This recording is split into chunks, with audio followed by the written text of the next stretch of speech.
amigo Pastor Sica pelo convite. Tem sido um amigo aí ao longo dos anos, tem se dedicado ao estudo das Escrituras e Deus o tem honrado. Eu gostaria que você abrisse comigo o texto bíblico em Efésios capítulo 1, versículo de número 3.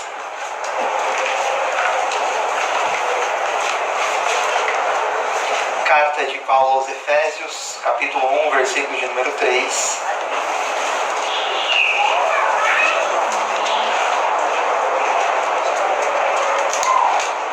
Todos encontraram? Diz assim o texto sagrado: Bendito o Deus e Pai de nosso Senhor Jesus Cristo, que nos tem abençoado com toda sorte de bênção espiritual nas regiões celestiais em Cristo. Pode deixar de lado, nós vamos ler alguns versículos de Efésios, talvez de outras passagens. No mundo espiritual, na vida espiritual, existem algumas verdades que são mais profundas do que outras. Se você se debruçar sobre a carta de Tiago, você vai ver que ali existem verdades importantes. Porém, se você comparar, e aqui é só um exemplo, a carta de Tiago com a carta aos Efésios, você certamente perceberá que elas tratam de verdades em níveis muito diferentes. A carta de Efésios tem níveis de profundidade muito maiores, por exemplo, do que a carta de Tiago. Ou então, se você comparar, se você for ler a Torá, os 5 primeiros livros da Bíblia, você encontrará ali verdades em níveis elementares sobre a pessoa de Deus. Mas se você caminhar pelas Escrituras, pelos profetas, pelos salmos, você vai ver que à medida que você entra naquela casa, você vai encontrando mais cômodos e mais objetos, e você vai ver, é muito mais do que isso. Então, a vida espiritual, o mundo espiritual, tem verdades nos mais variados níveis. E mesmo uma pessoa piedosa, uma pessoa que ama Deus, dependendo de como ela viver, ela pode passar a sua vida inteira nos níveis mais básicos, sem experimentar coisas profundas. E a carta aos Efésios trata de coisas profundas, de verdades excelentes, que dependendo do nível em que o indivíduo estiver, ou uma comunidade inteira, uma igreja inteira, ou às vezes um povo inteiro num país estiver, ele vai passar a vida inteira e não vai conseguir captar, aprender, ou sequer saber da existência daquelas verdades. O escritor aos Hebreus, no capítulo 5, versículo 11, afirmou que existem certas coisas que são de difícil interpretação, citando ali o caso de Melquisedeque. O que ele quer dizer com isso? Que nem tudo que está disponível como verdade espiritual é fácil de compreender. E nem todos estão dispostos a se aventurar para captar essas coisas mais profundas. A carta aos Efésios tem, para mim, 2 fios condutores. O que é um fio condutor? É uma ideia, uma verdade, um conceito que passa por todo um texto, por toda uma obra. Esse fio condutor às vezes está mais, às vezes está menos claro. É uma verdade que você vai encontrar ali passeando por aquele texto. E na carta aos Efésios nós temos a unidade como fio condutor e nós temos a plenitude também como fio condutor. Elas aparecem ali como verdades poderosas que passam por toda essa carta. Mas hoje especificamente eu quero comentar a respeito do versículo 3 que foi lido aqui no começo, das bênçãos espirituais. O Pai tem nos abençoado com toda sorte de bênção espiritual. Aqui na minha versão está no singular, poderia estar no plural.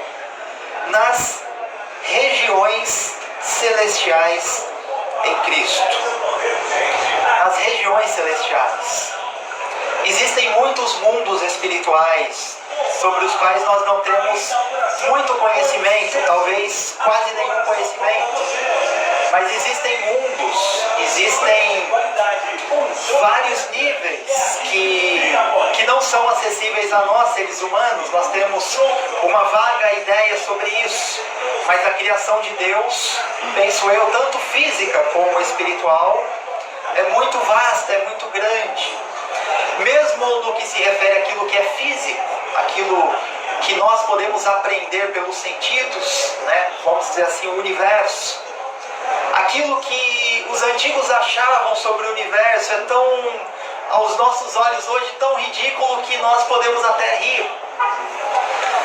Nós estamos aqui na Terra, né? O nosso planeta, adequado à nossa vida. Tem um sol lá fora. Alguém aqui tem alguma ideia de quanto tempo levaria para uma coisa viajar da Terra ao Sol na velocidade da luz? Alguém tem alguma ideia? Não? Alguém sabe quanto é a velocidade da luz? A velocidade da luz é 300 mil quilômetros por segundo. Da Terra até a Lua, a luz viaja em pouco mais de um segundo. Então, se alguma coisa saísse da Lua para a Terra ou da Terra para a Lua e pudesse viajar a 300 mil quilômetros por segundo, chegaria de lá para cá ou de cá para lá em pouco mais de um segundo.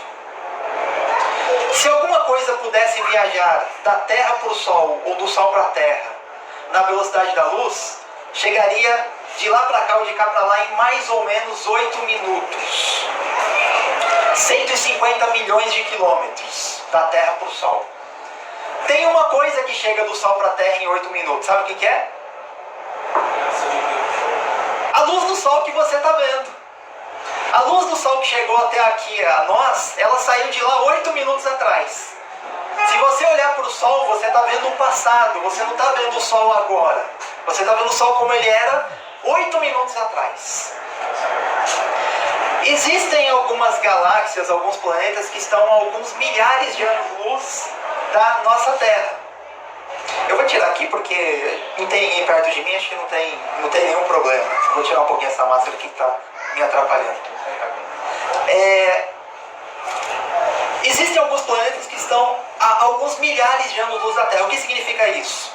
Que se alguma coisa pudesse viajar de lá para cá a 300 mil km por segundo, levaria, por exemplo, 20 mil anos. Se existir algum planeta com vida a 2 mil anos-luz da Terra, tá? Estou jogando aqui uma conjectura, uma ideia maluca só para você entender o que eu estou falando. E essa pessoa lá pudesse ter algum objeto, alguma tecnologia para olhar para a Terra, ela estaria olhando para a Terra como era 2 mil anos atrás. Ela estaria olhando para o passado. Existem alguns planetas mais distantes. Só a nossa galáxia, a Via Láctea, se você pudesse viajar de uma ponta a outra na velocidade da luz, você demoraria 100 mil anos. Existem alguns planetas e estrelas que estão a milhões ou a bilhões de anos-luz de nós aqui, e entre elas e eles. O que isso significa? Isso significa que a criação de Deus é grande a ponto de deixar uma pessoa tonta e perplexa, sem condições de raciocinar e entender. Isso eu estou falando só do que nós conhecemos como universo. A ciência começa a demonstrar a nós hoje a possibilidade, talvez a realidade de multiversos, de outros universos paralelos que existem juntos conosco. Mais do que isso, nós podemos pensar nos incontáveis e variados mundos espirituais. É nessas regiões que talvez Paulo estivesse pensando. Parece pequeno para você pensar assim? Parece razoável pensar num Deus que criou todas essas coisas? Nós temos muitos mundos e muitas regiões espirituais. Muitas criaturas de Deus que para nós seriam estranhas. Leia Ezequiel capítulo 1, Ezequiel capítulo 10, você vai ver ali os seres mais esquisitos aos nossos olhos, mas são seres que Deus criou. Existem seres debaixo do mar que são muito esquisitos para nós, mas só são esquisitos porque nós não estamos acostumados com eles, mas eles fazem parte da criação de Deus. E existem seres que existem dos quais provavelmente nós não temos a menor ideia. Na Terra, talvez nos mundos e certamente nos mundos espirituais. Esse é o Deus e Pai de que Paulo fala, que nos tem abençoado com toda sorte de bênção espiritual nas regiões celestiais. Ou seja, são bênçãos incontáveis, muitas delas inconcebíveis, que nós vamos viver uma parte delas aqui na Terra, e que isso vai se estender para a eternidade, de uma forma que a nossa mente hoje, por mais complexa e grandiosa que seja, não consegue sequer captar a sua essência. Mas a respeito daquilo que nós conhecemos, sabemos, o que nós podemos falar sobre essas bênçãos espirituais? Algumas poucas coisas nesse tempo que temos. Em primeiro lugar, eu destacaria que estas bênçãos são de natureza espiritual. São de natureza espiritual. Elas estão nas regiões celestiais. Elas não são riquezas materiais, por mais que Deus possa dar isso a alguns ou não. Elas não são poder, fama e glória, aquilo que muitas pessoas buscam. Elas são de natureza espiritual. Em Romanos capítulo 8, versículo 28, nós temos um famoso versículo que diz que todas as coisas cooperam juntamente para o bem daqueles que amam a Deus, que são chamados segundo o seu decreto. Tem uma outra versão que eu gosto mais, que diz que Deus coopera em todas as coisas para o bem daqueles que o amam. Você fala, é diferente? Olha só, uma coisa é você pensar, tudo que acontece na minha vida vai cooperar para o meu bem. Outra coisa é você pensar, Deus em todas as coisas coopera para o meu bem, não importa o que aconteça. Na primeira versão, por mais que seja um versículo glorioso, ele acaba levando muitas pessoas a pensar o seguinte: meu carro foi roubado, vai cooperar para o meu bem. Estou doente, vai cooperar para o meu bem. Estou com dor nas costas, vai cooperar para o meu bem. Perdi o emprego, vai cooperar para o meu bem. E como que nós pensamos? Já que estamos falando de coisas materiais, eu penso num bem material, por uma questão lógica. Meu carro foi roubado, todas as coisas cooperam para o bem, então eu vou ter um carro melhor. Perdi o emprego, todas as coisas cooperam, vou ter um emprego melhor. Mas esse versículo está dito dentro de um contexto de verdades espirituais muito superiores àquilo que nós temos aqui na Terra. Está falando do propósito de Deus, da nossa salvação. E sabe o que diz no versículo 29? Aos que de antemão conheceu, também os predestinou para serem conformes à imagem do seu Filho. Ou seja, Deus coopera em todas as coisas, para que o propósito de transformação das nossas vidas à imagem de Cristo seja efetuado, seja realizado. É isso que coopera.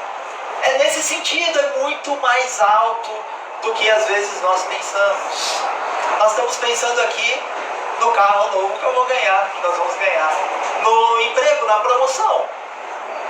Não que isso não seja legítimo, ou bom, ou agradável, mas as verdades de Deus tratam de coisas muito mais excelentes do que um bom carro, uma boa casa, um bom emprego, uma boa posição, uma recompensa financeira, um sítio, uma casa na praia.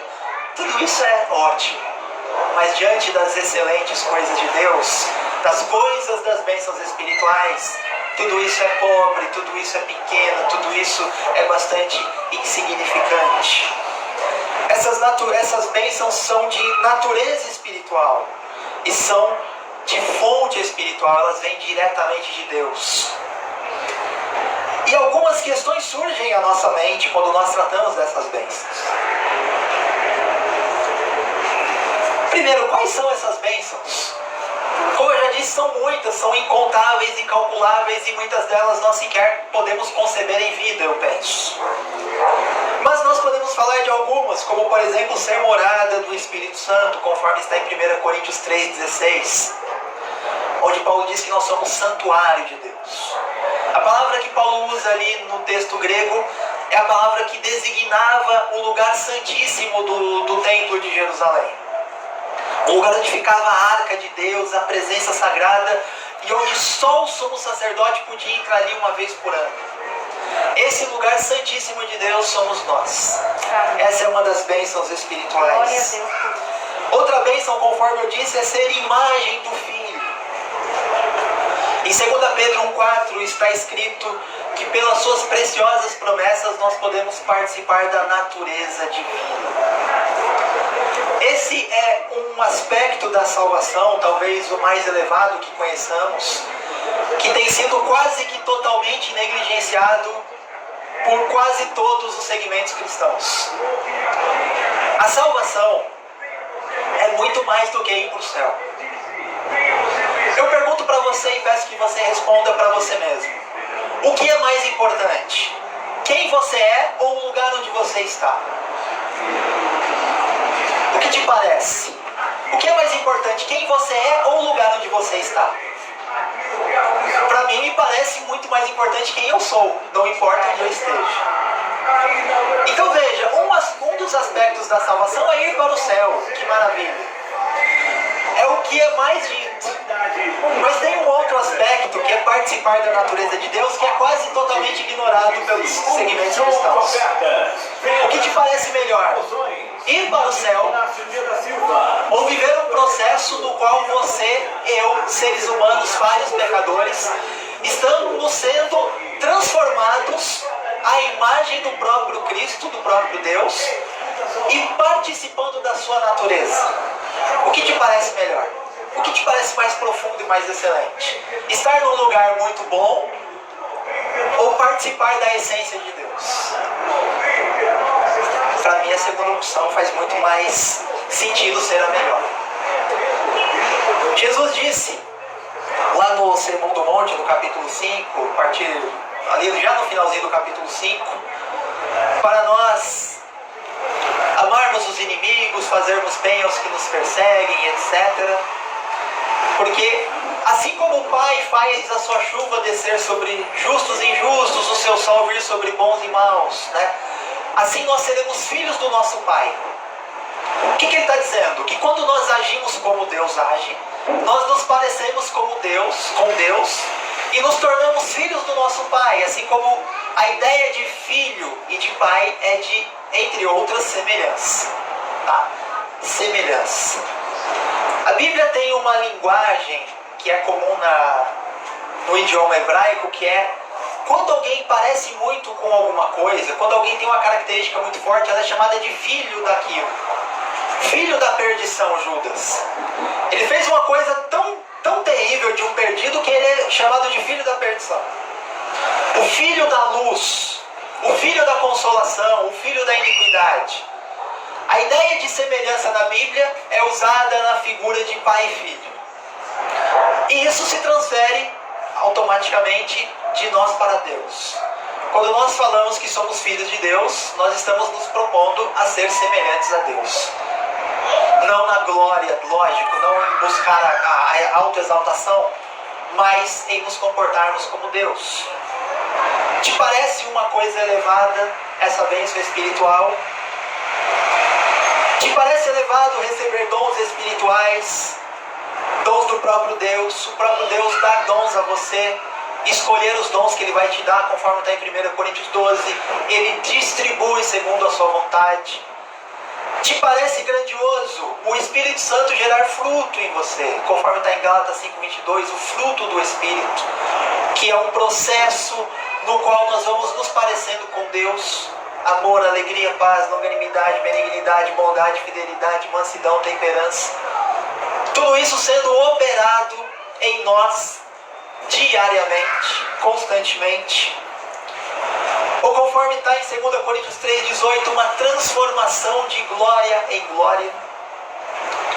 Essas são algumas das bênçãos espirituais que nós temos recebido. Efésios 1:8 fala de graça abundante que temos recebido de Deus. Isso é, sem medida, dada com generosidade. Não é aquela coisa mirrada, aquela coisa calculada, não. É uma chuva de graça. Essas bênçãos foram derramadas sobre nós. E Efésios 3:19 fala algo muito interessante. Paulo diz assim: e conhecer o amor de Cristo que excede todo o entendimento, para que sejais tomados de toda a plenitude de Deus. Em outra tradução diz ser pleno da plenitude, o que parece uma redundância, mas com isso Paulo quer dizer que isso é tão grande que ele só pode expressar em termos de plenitude, de totalidade. Isto é, cheios daquilo que Deus é cheio. Aí você me pergunta, como isso é possível? Eu te digo, humanamente falando, não é possível. É possível isso se cumprir totalmente em vida humana aqui? Eu te digo, não é possível. Então nós vivemos um tipo de bênção. Nós recebemos um tipo de bênção espiritual que necessariamente acontece aqui em vida, mas ela não pode ser concluída em vida na terra. Então quando nós olhamos só para a vida na terra, nós estamos colocando um véu no nosso rosto para não enxergar aquilo que está escancarado. É impossível que as bênçãos espirituais que nos foram dadas sejam cumpridas plenamente em vida, de forma que todos nós, conforme diz no livro de Hebreus, morreremos sem alcançar a promessa.